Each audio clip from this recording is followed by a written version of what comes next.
In this video, I will show you how to use 32-digit 7-segment display with ESP32 module. All the 32 digits are divided into 8 groups, and each group can be updated the value from 0 to 9999. For testing purpose, I have given the serial input to update value for each group. Enter group number, then hyphen, then enter the value to update in 7-segment display.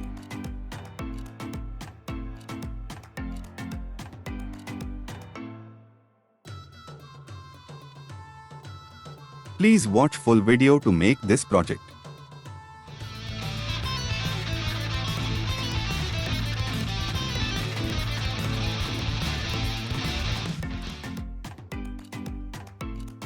Here I used 216-channel multiplexer to control the each display.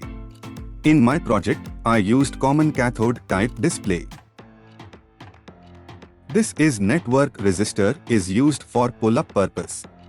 Because I used common cathode display. This is ESP32 pinout diagram to connect 7-segment display and multiplexer module. Choose your board and proper port number. If you do not know the port number, see in Device Manager. Click Upload button to upload program to your board.